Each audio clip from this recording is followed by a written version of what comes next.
Okay, and we can start whenever you are ready. Well, good evening and welcome to the UDT Steel Association Wellness for Life series. Tonight we're on seminar 4, and tonight we're going to talk about operational readiness. Our guest presenters tonight again are Michelle and Ben, and over to you guys. Hey. Thanks as always, Dave. Much appreciated. And hello, everybody. Glad to be with you again. It is the first Wednesday of the month, and with that, it means we are coming to you with some new or just a reminder of some information that will help as you guys are thinking about your financial health, past, present, and future, and how that plays into where you want to be in life and those goals. So I'm going to share my screen with you guys this afternoon, and give me just a second. And I will get that done. Share screen. That's right.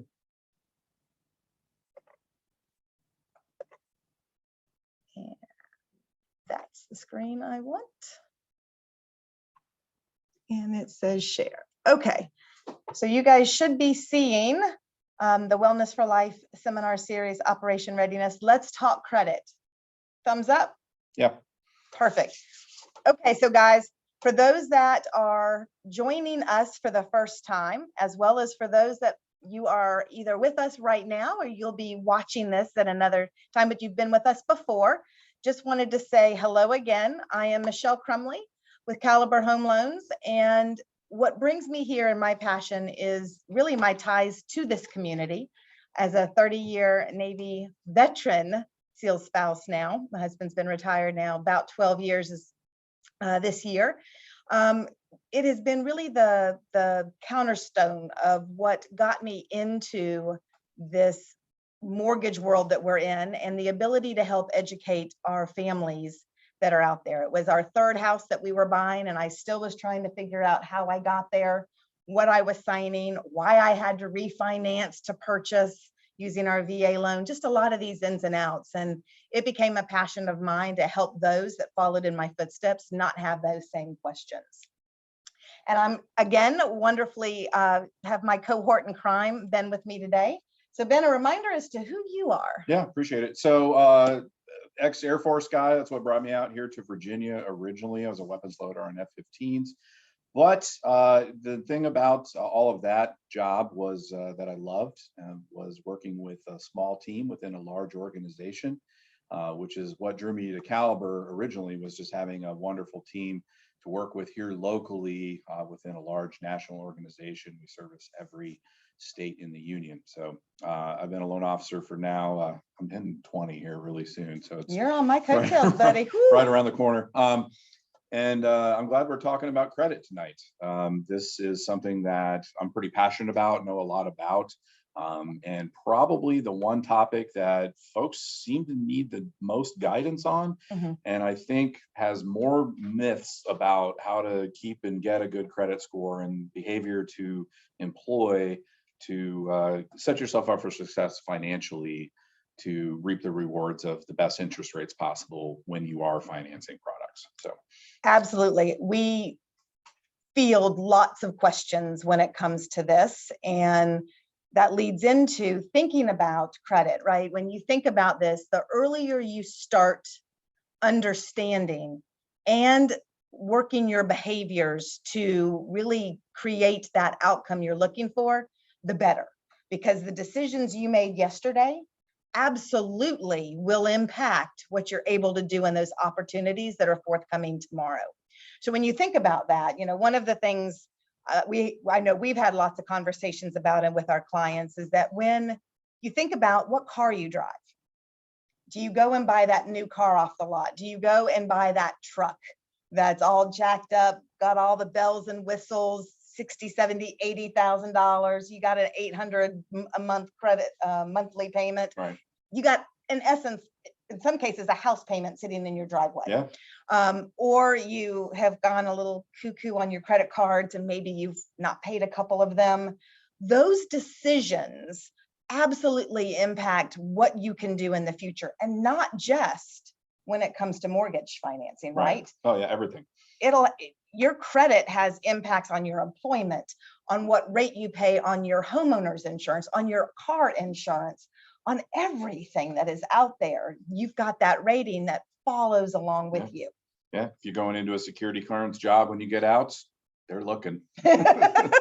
Absolutely. Yeah. No bankruptcies, Yeah. no foreclosures. That's Absolutely. So what we want to talk about, and we've got about an hour today. We're going to dive into everything that we can think about credit in general. We are going to really hit the tip of the iceberg.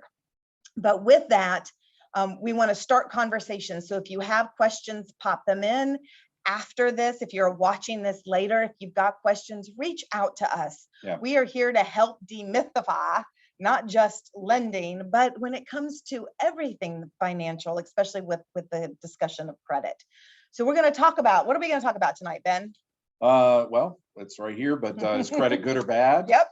My favorite is the myths, because there's a lot of misinformation about credit. So we'd probably spend a fair chunk on that. The other part is just how credit scores are created generally. What are they judging you on?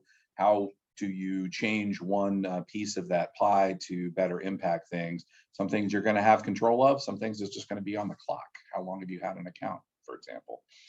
Some rules about managing your credits. So we'll get into all of that, and then just some things you may or may not know. So I think we should be very engaging with this topic, because it's very engaging when we converse with our clients. For sure. There's just so much bad info out there. So we're going to try and make things a little more simple. Hopefully this can bring some help to everything financial in your life. And yeah, let's just get to it, man. Let's dive in. Well, and this is being recorded, everybody. So again, those that are on with us, if any information in here you miss or you aren't able to jot down quickly, there will be a link following this. And then, of course, those of you that are watching it from the link, you can rewind and play as many times as you need. So with that, I want to hop in. And the first thing is just that general question you hear: is credit good? Is credit bad? What is it? And the truth is, it can be both 100%. It doesn't mean that credit is good or bad. It can be a combination of both. Well, and to address some of the Dave Ramsey folks in the room that's out there, he will claim that having any credit and all of that is just absolutely the devil.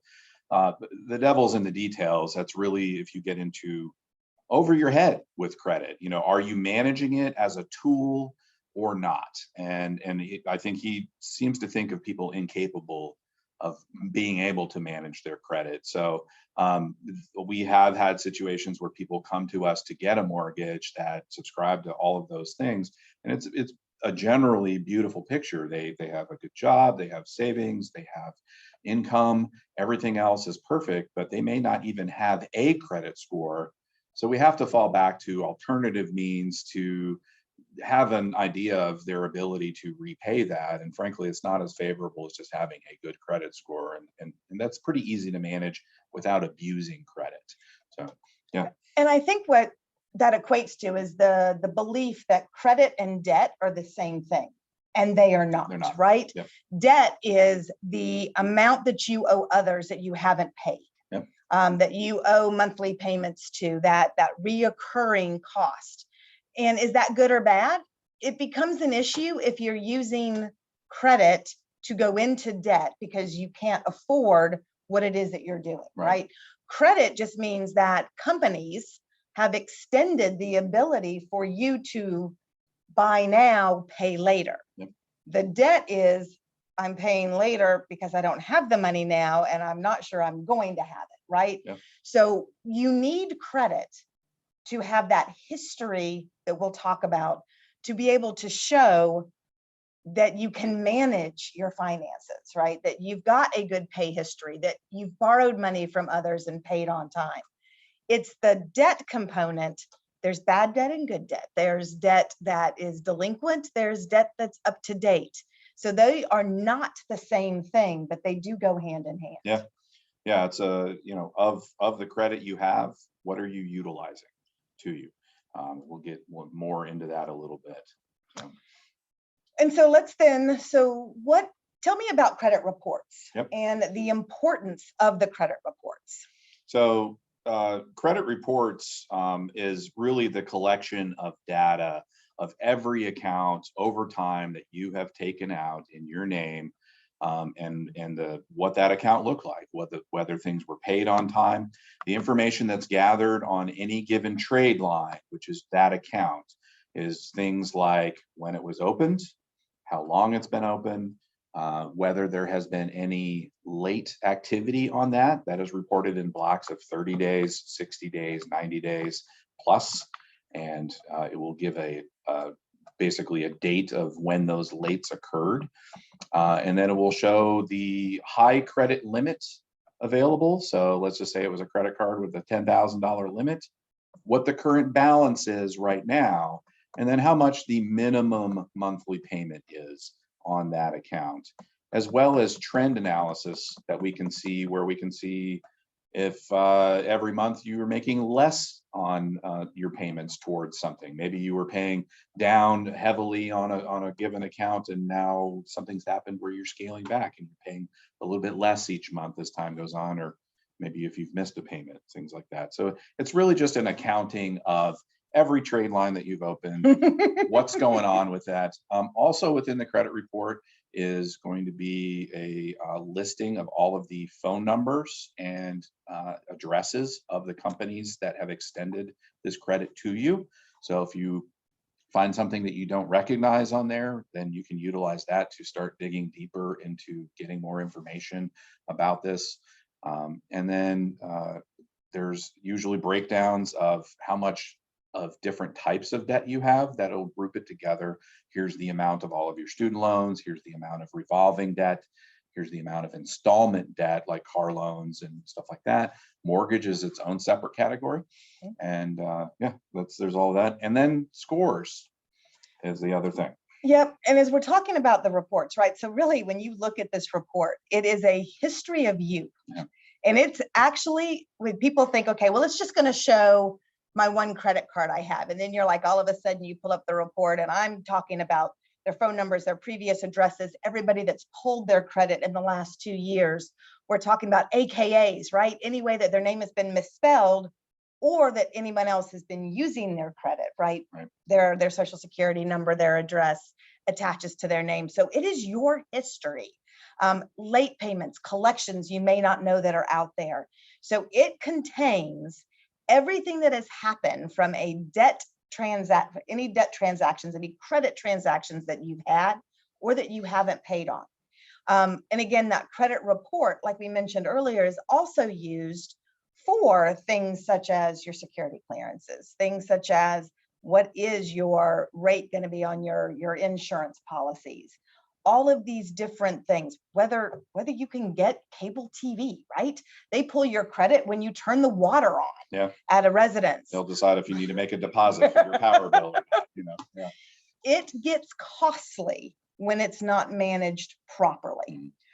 So there are things, and we're going to talk through those things that you can be aware of today to prepare for tomorrow, things that maybe you haven't done quite so well in the past, and how to start working on cleaning that up.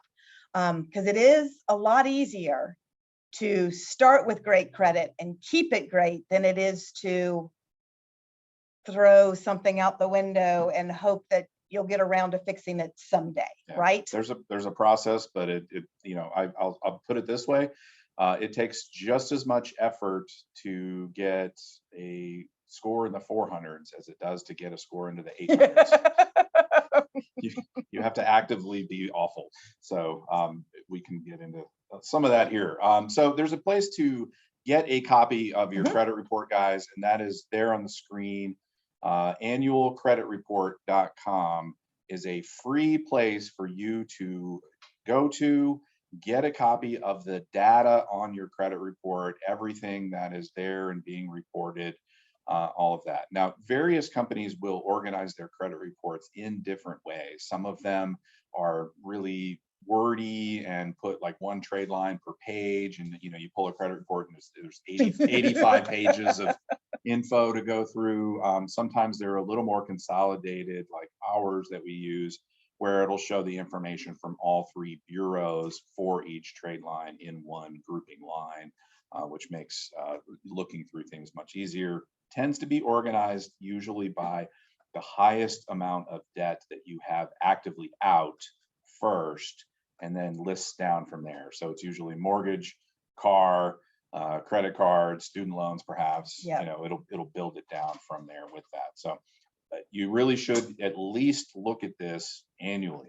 That's the point of why that website is built the way it is. Well, and the government mandated They this did. because people were coming in and being judged, in essence, judged because of their credit, and they didn't really understand what they were being judged on. Yeah. So the government required all three credit bureaus. There are three main credit bureaus, Equifax, Experian, and TransUnion, and they are required by law to provide you a copy of each of your credit reports annually for free of charge. And you can do that from annualcreditreport.com. You can order for yourself, your spouse can order theirs, but it's free of charge. And we highly recommend, because just because you think you only have a credit card or two, or maybe I know I only have 2 student loans and a car payment, you might be very surprised about things that are on there that you may or may not have known, or that you thought weren't going to show up, Yeah. that are there. You don't want to find out when you're sitting across from us that they're there. Yeah. It's much easier to find out and start that process earlier, or stay on top of it by getting that credit report from at least 2, if not all 3 bureaus, at least 2 of them every year, to review and make sure that what you expect out there is what is on there. Yeah. Yeah, there's a lot of stuff that reports, and there are things, if you don't have any credit available at all right now, there are ways that you can report some of your utilities to the bureaus and self-report through those various websites, some things to build some kind of credit score. But I have found that's not always helpful. And yeah, we'll touch on that here shortly. Information on the credit report is there for a long time for some things, and not as long as you would think for others. So you mean it isn't just instantaneous? It just doesn't, when I pay off a card or I pay off a loan, it doesn't just disappear? What if I have a collections and I pay it off? Does it disappear off my credit report? Unfortunately, no. It doesn't? It just changes the word, that the balance, to paid or zero, and that's all it does. And from a mortgage perspective, I will share this, guys. If you think that you have collections, or if you know you have collections, in preparation of going to get a mortgage, don't touch your collections. Don't What? Don't presume you should go pay them off. Oftentimes, this will lower your credit score In the short term, in the short term. yes. It is. So obviously, the ideal right thing to do is to pay the debts that you have agreed Yes. to take on. That is something morally that you should accomplish. However, we're not the morality police. Here's what we do find is, if we have a collection that's, especially if it's an older collection, it's been out for 5 years, it's hanging out, and in preparation of getting a mortgage, you're like, okay, I don't want them to see that. I want to make sure it's not there. First of all, it's not going to go away. It's just going to be there.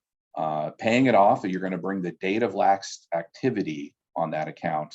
That's when there was the most recent. You could trigger this from a phone call to that company. If they'd say there's activity on the account, it gets reported that way. Especially paying it off, however, it's going to report the new balance and make the date of last activity current. That's going to make it treat as if that collection is fresh. And after a certain amount of time, it's supposed to come off of the credit report if they don't go file a judgment for collection. There is a timeline for people to go to court and get a judgment filed against you, which establishes a very long timeline that it's going to remain on your credit. And with the judgment, they can pursue things like garnishment and other things to get their money.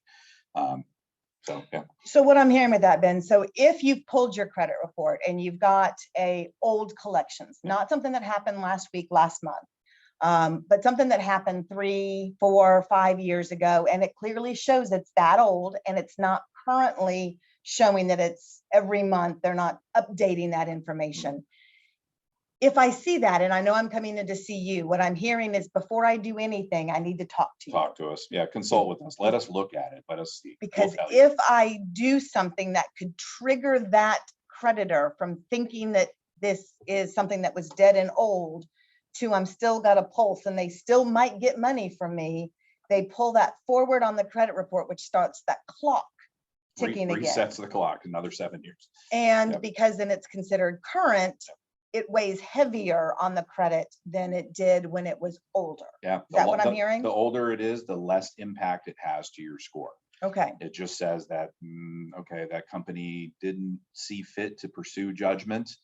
They're happy just waiting with that information out there, hoping that maybe you do something about it. But if you can see on our chart there, guys, collection accounts, they're there for 7 years. After 7 years, they should come off. They don't always come off, but you can ask them to be removed at that time from the bureaus directly. So that's collections. That's what we see the most of generally. Other items are bad information for later missed payments, whether it happened or not. The information is the information. So there is a process to dispute that. We'll touch on that when we talk about credit repair briefly. Closed accounts in good standing. So if you just, hey, you paid off a car, that's cool. It's going to show a zero balance. It's going to hang out there for quite some time, but it's just going to be there as data for people to see. Of course, open accounts, hey, as long as they're open and they're being used, they're going to report. That's going to be there indefinitely. Bankruptcies, depends on what type of bankruptcy. So a Chapter 13, where you make payments and you repay the debt, that hangs out for 7 years. Chapter 7, where you wipe everything off and get it off your plate and everybody doesn't get any money, longer, little longer there on that, 10 years. And we're going to hit on how much each of these generally weigh in that credit score. Yeah. Because that credit report really is, and the reason that this information stays out there anywhere from 2 to 10 years is how you've handled your financial debts, how you've handled your use of credit in the past is the biggest indicator of how you're likely to handle your credit in the future. Right.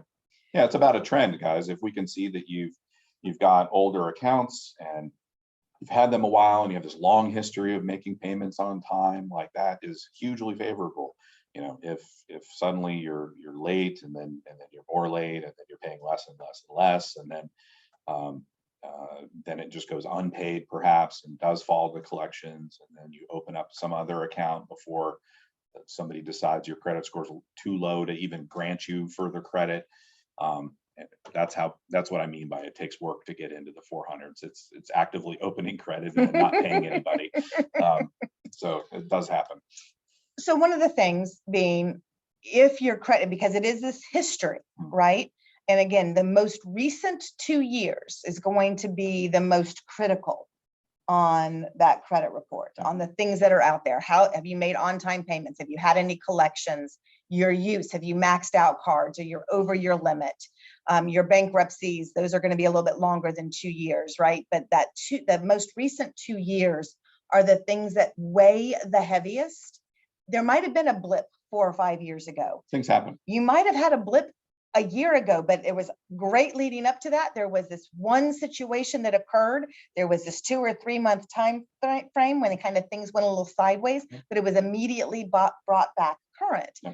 So all of those are questions that'll need to be addressed. And so having those explanations and understanding and that conversation with your lender is going to be important. Yeah. And as you're looking at the report, understanding what's there. Yeah, for sure. So let's take a look at some of those common myths that we hear about credit reporting. Okay. So let's talk about when that belief that when I pay something, the bad debt goes away. Yeah, well, like we touched on the collections, yes, the debt goes away when you pay it, but the information that you had that bad debt doesn't necessarily. So that bad information and all the late history that led up to that event, and then the creation of a separate collection account, because you're going to see two things. You're going to see that credit card that never got paid, and then it's going to say closed by credit grantor. And then usually you'll see a creation of a second account now of a collection. because they sent it to a collection company to then hopefully pursue you and get that to be paid. So all that information's hanging out, and it's hanging out for a while. And again, if you refresh that debt, even if you pay it, it doesn't necessarily reflect to your favor. And even if they don't open a collections account, Hmm. that is going to show as a charge off by that creditor, Right. which again means you didn't pay a debt. And if you haven't paid debts in the past, we got questions Yeah. when it comes to your likelihood and ability to repay a new debt that you're looking at taking out. So, yeah, and that gets factored as time, and then the more time goes on, and then you get your stuff together and everything's going in a good direction, then your score will reflect that basically as time goes on. So another one I hear, I'm not responsible for those charges on our joint accounts. Well, how do we know any different? Somebody says that you do. So you and I take out a credit card together, Mhm. or we buy a car together. And I'm like, yeah, but you're the one that drives it. It's not my responsibility. And you don't pay. Are they coming after me? Yeah. They're Yeah. coming after me. Yeah, most accounts, guys, if your name is on it, you are equally liable for that debt. So what we're talking about is, are you going to co-sign for anybody? And going that way. I have one big question I get with credit all the time is, hey, I know my credit's pretty rough. I want to go buy a house. What if my dad co-signs with me? That's fine if it works because dad's bringing income to the picture to fix things. That's a whole nother subject. Dad's better credit score, we don't care. When we have two people or more on a mortgage application, we are going to look at all three credit bureaus for each of you. And we're going to use not the high score and not the low score. We're going to use the middle score between the bureaus. We're not going to average them. That's a myth. We don't average the scores. We're not going to add them up, and we're not doing any of that. It's just the middle score. That's all we're going to go by. Keep it simple. And the lower of the two between two people on an application. If there's three people, still going to be the lowest person. It's just a conservative approach to lending money because they're both equally liable for the debt. And if somebody sucks at paying their debt and the credit report reflects that, that's what we're going to judge it on. So adding dad with a better credit score is not going to get you a better interest rate or any of that. You really have to go by worst case scenario within that scenario. So, yeah. So if I sign a credit agreement, whether it's over the phone on a credit card, right? Or whether it's in a bank, or it's a student loan, right? Any of those things, if I put my name as a debtor on that, right? As a creditee on that, I am responsible, even if I'm not necessarily the one that's using that credit card, driving that car. I'm still as equally responsible as you are if we are in it together. Generally, we're going to see it that way 100% unless we see a court order to a different effect. Okay. And I've only bring that up because in the situation of a couple that has divorced and two people are on a mortgage, then from our judgment, if there is an agreement in that divorce decree legally that says only one person is responsible for that, judge has ruled that, that's how it is. And so the other person, even though their name may remain on the mortgage, when they're obtaining a new mortgage, we're not supposed to count that against them if they can prove that they're really not legally responsible to pay it. So that's the only really relief that gets provided there. And that's only from counting the debt as the new lender. Yeah. On my credit. Yeah. It's still an impact on the credit score. The credit score, your credit is still going to reflect it. Yeah. So the ex quits paying the mortgage because they want to hurt you. That's they're going to hurt you. Your credit score is going to be impacted. It's still going to impact your overall history. You want to make sure that you understand that divorce decree, that property separation agreement, or the property agreement that splits that it's not yours on paper, it's still yours with that debtor. Yeah. And with that creditor, you want to make sure that you've kept those current because it will absolutely impact your credit. Yeah. If you're going to go through a divorce, and I hope you don't, but if that does happen to you, get a good accounting with that free annual credit report of everything reporting. You should be able to see if accounts are yours alone or if you are joint on that account. It will report that information if you share it with somebody else. And that gives you a list of some homework to do to make sure that you divide your accounts the way you want to divide them. So, yeah. So I think that's important, because just because a creditor may choose not to count that debt against you doesn't mean you don't still owe it. Yeah, and doesn't mean that it won't still impact your score. Again, if if they quit paying the mortgage, Woo. it's still going to report on your credit in that manner. Does impact you, even if you could get away with having us not count that debt against you on a new loan, still impacts a score. So I get this one a lot. Okay. About, well, why do inquiries affect my credit, right? So if I allowed a mortgage company and a car company and a credit card company all to pull my credit, but I didn't even take an account out with any of them, I'm going to see a hit to my credit score? Temporarily. Tell me about that. Temporarily. So inquiries are another issue where we do see just a lot of misinformation out there.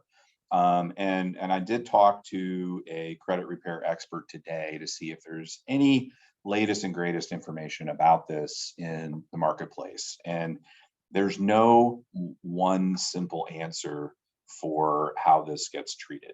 So with credit inquiries in the mortgage world, typically, and there's, again, it depends on the companies largely in terms of Okay. how reporting. So there's going to be mixed use. The most conservative approach is if you're going to shop lenders, then do that shopping within a 2-week window.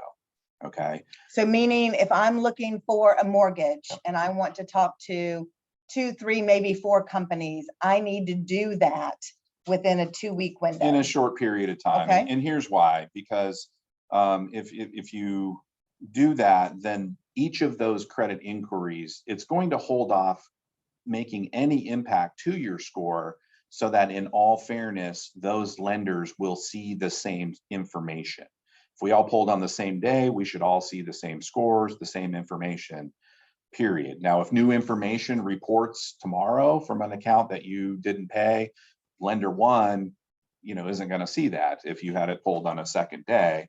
Just to be fair, we may, it depends on the day that it's actually checked. But my first inquiry is not going to impact the second inquiry in terms of what scores they see. And it gives you a chance for fair play in all of that. But after a little bit of time, that's going to change. And each of those inquiries will separately impact your credit score. And let's talk about why real quick, because that's like people go, but I don't understand why I didn't take anything out. So I think it's important to understand that the credit bureaus and the way the whole thing is set up is that they don't want change. They don't like change. Change means unknown, and unknown means you might not pay a bill, or you might max out a card, or you might have a bankruptcy. You may not be handling your money well. So when there's a change of any kind, the credit bureaus really look at that hard. And when someone pulls your credit, a formal credit pull, when you apply for credit and someone pulls your credit, the credit bureaus go, oh, wait. Yeah. They may have a new account. Yeah, there's a risk of higher And utilization. we don't know if that's going to be paid on time. We don't know if they're going to max it out. We don't know what's going to happen in the future, but we know something may have occurred. Yeah. And because of that, that credit score dips just a little bit, right? So when that credit inquiry is done, because it's an unknown, it dips just a little bit. It rebounds quickly if in 30, 60 days, a new account hasn't shown up. But until that happens, because when you apply for credit and that first time that it appears on your credit report can take 3 or 4 months sometimes. Yeah. And this is why it's important to be choosy about who you're going to have pull. Don't send it to a company that's going to send it to everybody for you. Okay, LendingTree. Or that credit, that car company, Yeah, that shops it around to 10 different well, organizations. and on that note, guys, if you're shopping for a car and you go after working out what you're going to pay for that car and you go into that finance room with those guys, That is why I really highly encourage everybody to have an approval for the amount you're going to spend before you set foot in that dealership with an interest rate that you can get from your favorite credit union or bank. That way you are armed with what you can get. Now, there may be some times where the dealership has a relationship with that same credit union where they can cut you a little bit of a deal rather than you coming in off the street with that money. But the important part there, and this is where I see the biggest sin with inquiry issues, is you go buy a car and they shop it across 35 different lenders that they have to deal with to see who's offering what. And frankly, they're there to make money. So they may go, well, here's the interest rate I think they'll accept. And this is what's going to pay us the most, so the dealership can make the most money. And you need to be empowered with that information yourself. That's the biggest inquiry hit I see is car dealers with all of that. So please protect yourself from too many inquiries by not sending it to a company that's an online company that's going to shop it to different lenders for you. And when you go into a car dealership, just be cautious, have your credit figured out, and only give them permission to check the places that you are okay with them checking. Maybe if you're buying a Honda, let them check with Honda Credit. Maybe there's some special deals or incentives with that. That's fine, but don't let them shop it around town for you. You're going to take a hit. Yep. Yeah. Absolutely. Good to know. And I think understanding why can be helpful. Yeah. So just get credit when you need it, not tell you, you need to build a credit history, make sure you're paying your bills on time, but be judicial in who you choose to use and when you give the okay for someone to pull your credit. And an important timeline to know for the credit inquiry situation. They're gonna see a bigger hit. You will see, and it just depends on who's checking, on who pulled you, what hit you see. Credit cards may hit you for some amount, mortgage for another, car for another. It just depends on who's looking as far as what that inquiry point hit will be and how much you're doing it. But that's generally only painful for about 6 months. After 6 months time, each inquiry should be a lot less. It should come down to maybe a point per inquiry. Very minimal impact, not a big deal. And then after 12 months of that inquiry, you should have no credit impact, but the data will remain for an additional 12 months. So they're still going to see that you shopped around for a car to 20 places at that dealership 2 years later, but it won't impact your score really very much past that 6 month point. So. And so for all my girlfriends out there, right? Every time you walk into, whether it is TJ Maxx, whether it is Dillard's, whether it is Marshall, anywhere, Target, everywhere, that they're like, hey, would you like to open an account? You know, you'll get $50 off. Think about, or 10% off your purchase. Think about, they're going to pull your credit. Is that 10% off that one purchase worth them actually pulling your credit and that affecting your credit score? Triggered a core memory I buried. I really tried to forget that moment. I had that client. We were right before closing, and she opened the Kohl's account to save herself 75 cents on a $30 shirt. And dropped a score. It did. Yeah, it was a problem. And then because the score will affect your interest rate, which or will even affect your ability to get approved, right? So that $800 monthly payment or that $1,000 monthly payment you have on your auto will significantly impact how much you can afford on a monthly basis on a mortgage. This girl just didn't have room for an extra penny in debt. Like literally $35 was the line between her getting a house and not. So she had to carry her tush down to Kohl's, pay off the whole account, close it, get us proof of that, and then we were fine. So now we've just told people to go out there every year to annualcreditreport.com and pull their credit. So are we telling them to go do something that's going to lower their credit score? No. So tell me about that. What do you mean? So if we're telling them to go pull their credit, and we just told them an inquiry can negatively impact their credit score, will them pulling their own credit impact their credit score? No, good position. So the inquiries that are going to count are what we would call hard inquiry. Anybody that's in position to lend you money or credit is a hard inquiry. If you're shopping for things like insurance, they don't give you money, you give them money. So soft inquiries, shop for insurance all day long. Yes, they're going to check your credit, but it's not going to drop your score. So What about a pre-approved, unsolicited pre-approval that comes in the mail for a credit card?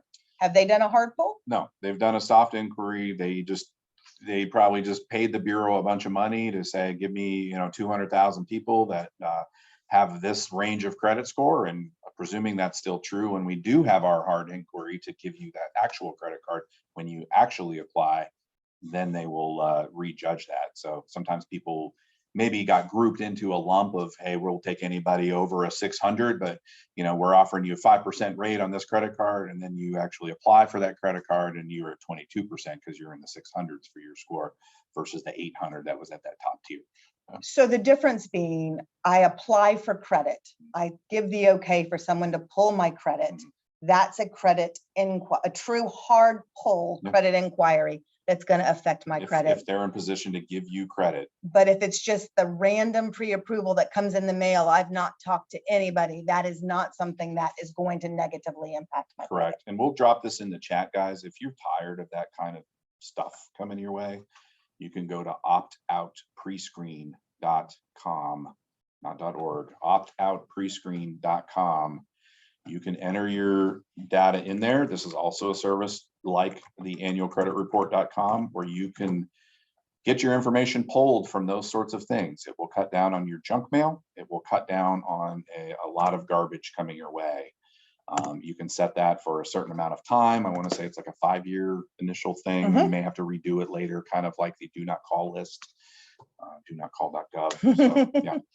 So that is an option to kind of cut down on that sort of thing. And I will say this, guys, be prepared for one thing that does happen frequently when you do allow somebody to pull your credit.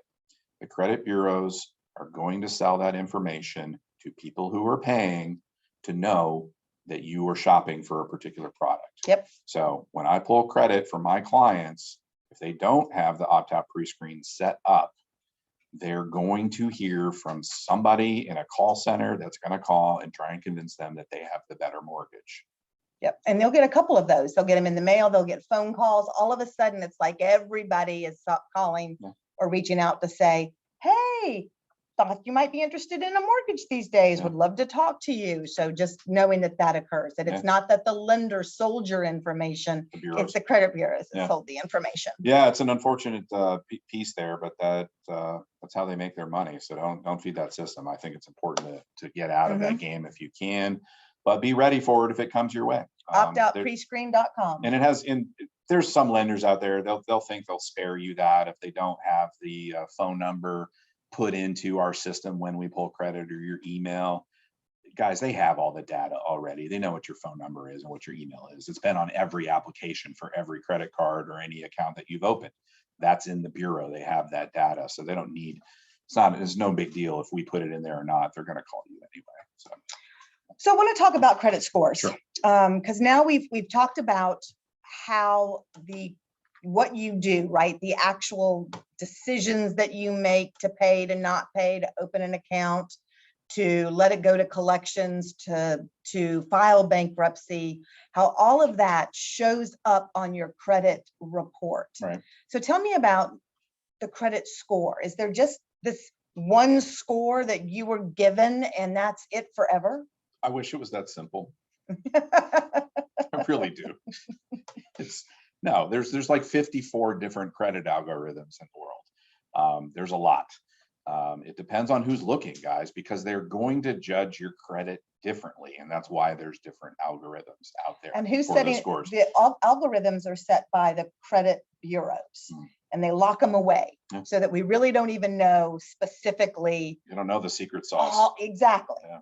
But they are different based on whether the client is looking at it themselves, right? On your little Equifax.com app, or whether it is your My Credit Score or my FICOscore.com, or whether it's you or a credit card company, right?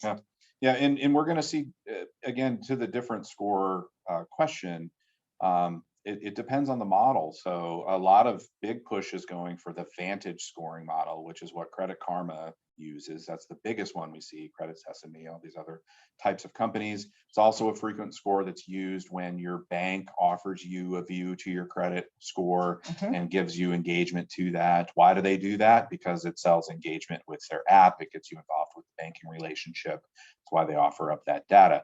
That data is a whole different scoring model than mortgage scoring models. So on our end, here's the good news.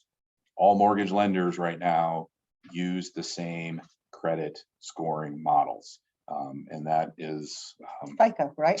there's FICO, and there's different numbers of FICO for each bureau, basically. So yeah, my best resource I could give you is myfico.com. Myfico.com is a paid service. A lot of people pay for engagement with their credit. That if you're thinking about any engagement with your credit, the nice thing about MyFICO is they want to know what you're shopping for, so they can show you what your scores are for that situation. So So it'll show you based they're going on, to give you lender scores. If you're shopping for a car, they're going to give you what that looks like.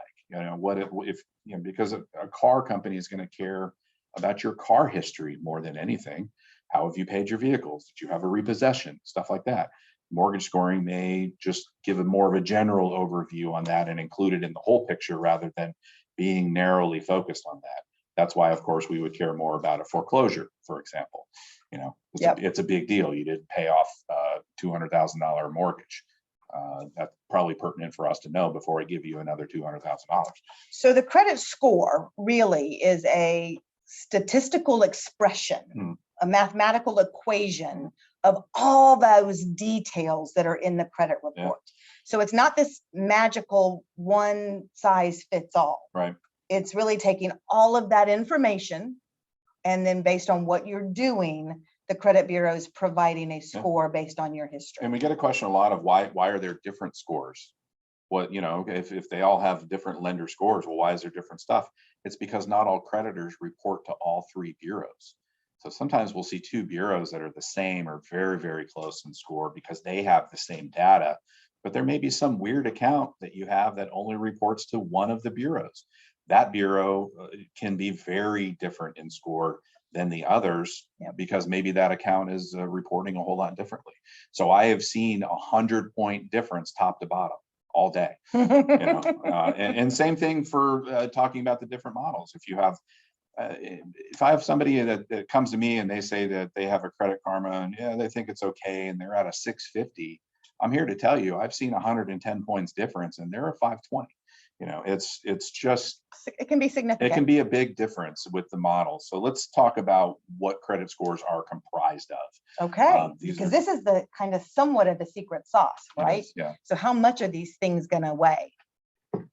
So the first thing is the payment history, guys, right? So the payment history is the single most important factor on what your credit score is going to be.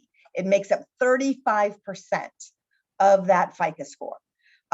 And then on top of that, not just what the pay history is, but any actions that were taken on that. So if a creditor actually had a collections account or a no pay or slow pay, a charge off, the bankruptcy or the foreclosure. So any of the actions that occur based on how you were paying, that is the huge one, right? Yeah, and the older the account, the better. So some folks, just a tip for what it's worth, if you're trying to give your kid a leg up in life and they're starting out, and they're in high school and they're about to be 18 when they can actually obtain credit themselves, add them to one of your oldest credit cards that has excellent payment history. They don't have to give them the card. They don't have to have access to the account. But if you add them as an authorized user, that's going to begin reporting your good information to their bureau because that's something you're lending them your good credit in that circumstance. So and teaching them, right? You're starting to teach them about credit so that they don't go to college and they get their credit card and they're like, oh, free money. I get to buy all this stuff. Oh, I have to pay it back. Yeah. I'm young. It doesn't matter. Yeah. No, it does. So this would be a great learning opportunity as well. Sure. Yeah, history is really, really critical. And if you think about it, it's a trust factor. It's it's understanding if they're going to extend you credit, that you are going to pay it back in a timely manner. I mean, that's all anybody cares about. I mean, think about how much money you would lend a friend before that friendship would be in jeopardy if they didn't pay you back. Should give you some idea of the importance. Very much so. Yeah. You always think about it as your money and not that it is a creditor. What would you do? What would you want to know about somebody? That list gets really long quick Yeah, when it's your money. That's my first answer when somebody's like, why are you guys asking for so much paperwork, or why is this so intensive to buy a mortgage? You know, sir, if you had $500,000 in your account you were going to slide across the table, what would you want to know about that person? So this next one is one that I think that people don't understand as well, and it weighs 30% of your overall score, and that's the amount that you owe. So it's not just about have you paid on time, but it's how much did you borrow, or what is your credit limit to how much you actually are using or that you owe. Yep. And the closer the amount that you owe to the credit limit, actually it can weigh against you, even if you've got a great pay history. Yeah. If you owe or you're utilizing a lot of your credit, Yeah. then that can really negatively impact you. What are they looking for there? What's the concern with that utilization? So guys, it gets a little complicated. So if you think about the basis of just one account that you have, let's just say somebody had one credit card and it had $1,000 high credit limit, and they're using all of that, then the risk there is increased. It's okay, well, we offered all this credit. Boy, they sure do need all of this money. They're using all of this thing. They dipped way into that. Going back to that, I've seen student loans where we've had people with otherwise perfect credit, but they have a student loan that the interest outweighs the amount of payment that they're making. So the balance on the student loan is higher than the high credit limit. Very hurtful. Yep. It's very detrimental. So you could have two credit cards, $2,000 credit limit credit cards, Yep. using $500 on each of those, versus a one credit card with $1,000 limit at maxed out. Right. And the two credit cards are going to weigh very positively, Right, versus that one account that you have that has that full one utilization. full utilization. Yeah, so it gets spread out and shared. And the interesting thing is, guys, it's all weighed the same.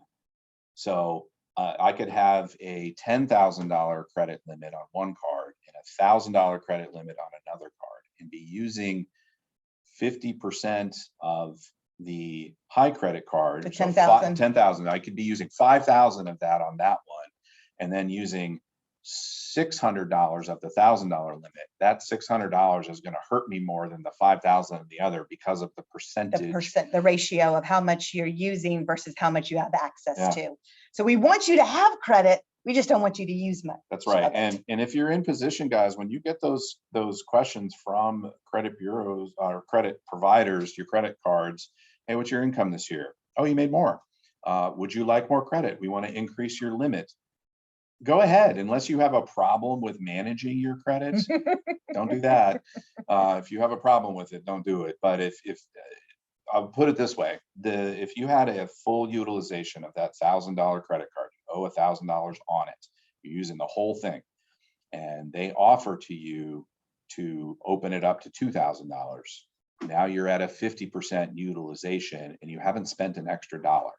So you can improve your credit score by having more credit available to you, even with the same amount of dollars that you're using, because of these percentages. So you got to game that system. And then length of time that the accounts have been in play, it's 15% of your score. I think that's important to recognize. The longer that you've had credit, if you've opened a new account, you don't have a history on that account yet, that account may pull the credit score down just a little bit because it doesn't have any history behind it. Yeah, which leads you to the next one here, just new credit accounts. Yeah, it's going to drag you down a little bit. Why? Because they don't know how you're going to use it yet. They need to be able to have some time to open up to judge you for that. So those two things tie together very carefully. That's the situation. Yep. And then the one that was last is just the types of credit in use. Really what we wanted to make sure is we spent some time on the pay history and the amounts owed, because those are two things that pop up. Types of credit, just really quick on that. Mortgage is one category, installment is another. So those are the things that you're making regular payments on that have a definitive end date. Revolving credit is the stuff that hey, you make the minimum payments, it's going to take you 8,000 years to pay it off. So it's just ongoing. There's no definitive end date with a set payment schedule that's Yep. revolving. And then there's other, very rarely do we see other, but the other is kind of like those older Amex charge cards where you can use it like cash, but at the end of the month, you have to pay the balance off in full. Yep. So, yeah. Just want to hit real quick. I know that we've got just about 5 minutes left. Want to hit the 10 rules for managing credit. So as we talked through this, guys, right? It's what you do today affects tomorrow. Establish a credit report. So if we've got anyone out there that has been avoiding it, you need a credit history. You can use that. There's smart ways to do that. We can tell you, you can actually have a credit account, pay it every month on time, in full, earn money or points or whatever loyalty wise, and not pay any interest. So there's ways to really use credit and leverage it in a positive manner, but you do need a credit history. Yep. But then always pay as agreed, and or again, think about that utilization. Make sure one of the accounts that you have is a credit card.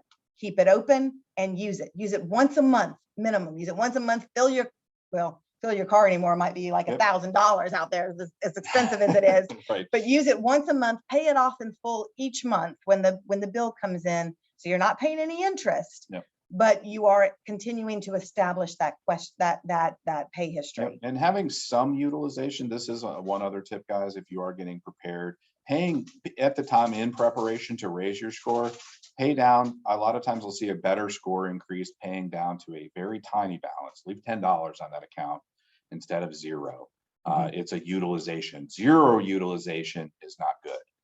$10 utilization, I don't care what account you have, it's probably just a teeniest percentage of utilization, no matter how small the account is. Yep. And if you don't have a credit card, guys, you can get one. And even if you don't have any credit score, you can still get one. That's called a secured credit card. So Google that term, do some homework on available secured credit cards out there. There's plenty to choose from. Homework all of the rules in there. It's essentially where you have cash, you give somebody, a credit company, well, here's $1,000 of my money. They'll give you a credit card with a $500 limit. So they have your money in case you don't pay it already. They're good. They're able to do that, and they will start reporting for you. That's how you start building credit if you have none. Use caution when closing accounts, because if you close an account, then again, you're stopping it and you may stop that longevity of the credit history with that. So You're just removing old history. be cognizant of that. Apply for credit very judiciously. Only apply for credit when you really need it or want it, not just because you're getting a discount at a new store. Yeah, items you can't afford to pay cash for. Honestly, like if it's something that's like I'm going to have to save 3 years for this washing machine that I really need in my house, and I'm not waiting to save 3 years, but I can get 3 years 0% interest. Okay, It makes some sense. And then time is key. You don't create good credit overnight, and you don't fix bad credit overnight. Wow. You need a plan. We can absolutely help you talk through what those options are, put you on the right path, Yep. get you in touch with the right people. Yep. Demonstrate stability. So again, use your credit that you have as needed, but really keep an eye on that utilization. Be fiscally responsible and understand how it's going to affect you. Have that plan. Put credit to work for you, right? Don't let it work against you. You work it versus vice versa. And then share what you learn with others so that they have a much better idea. Yep. Yeah, lots of questions, guys. Just a couple things to know here. Childcare costs, where we're on that. VA, if you pay childcare, whether it's daycare, after school care, the VA loan is the one loan program, because this isn't going to show up on a credit report. They are going to, they care, and you have to report any childcare costs, reoccurring childcare costs that you have. It's considered a debt. Monthly debt. We want to make sure you can meet your obligations, guys. Yep. That's an extra VA loan care requirement. Step. Yep. Tell me about student loans and deferment. Do we have to count those? Yeah, we do. We have to presume that at some point they need to be repaid. So we need to know what that looks like. So on the VA loan, there's a calculation. We're going to take 5% of your total amount and then divide that amount by 12. And that will arrive at a monthly payment that we can use if you're not in repayment at the time. So having student loans, totally cool. That's fine. It's fine if they're in deferment. And, you know, that's the situation there, but we do have some payment that we do count. Okay. Yeah. And then the last thing I would just say is when you have installment debt, so you've got that car loan, you've got that personal loan, that is a loan, not a revolving line, but a loan, and you've got less than 10 months of payments that are due before it's paid off. In most cases, we do not have to count that as a debt because it's going to be paid off so soon after you close on a house. Yeah. So just, you still owe it, still pay it, always pay your debts. But from a qualification standpoint, it's not something that most of the time we have to The count. situation where we would to a degree, and it's treated as if it's a huge percentage of your debt. So if you know, if you have a Tesla, $1,000, you got a Tesla payment, you know, $2,000 monthly we payment. know that's significant. So if you have the money in the bank to theoretically pay the remaining 10 months, then we'll let it go as far as all of that goes. Yeah. Guys, and I know we are right at 7:30. I'm going to hand this back over to Dave. We've got our contact information on here. If you do have questions, don't hesitate to reach out to us. We love these discussions, as you can tell. Everybody's individual. Your situation's different than mine. Everybody's is different, and we will take all the time necessary to guide you down the right path for you and your situation. We have some tools in our toolbox. We have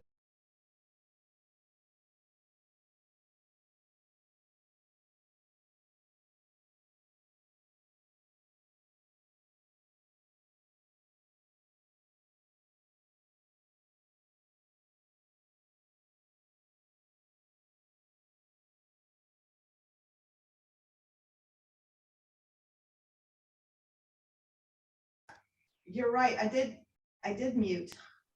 Sorry about that.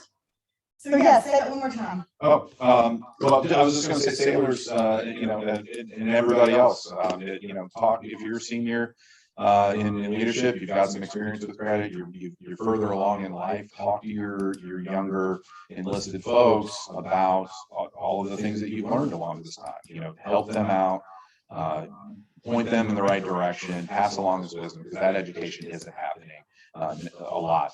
It's not happening in homes enough, and it's certainly not happening in high school enough. So, you know, we all need to help each other with this. Great job on take two. Dave, I'm handing it back to you. Okay, thank you so much. As we close tonight's operational readiness session, you know, I really want to thank you, Michelle and Ben. Great stuff as always. And hopefully we'll see you all next time on the 4th of May, the same time. And we're going to talk about Know Before We Go, which is the ins and outs of purchasing. So thank you so much for tuning in tonight. Talk to you soon.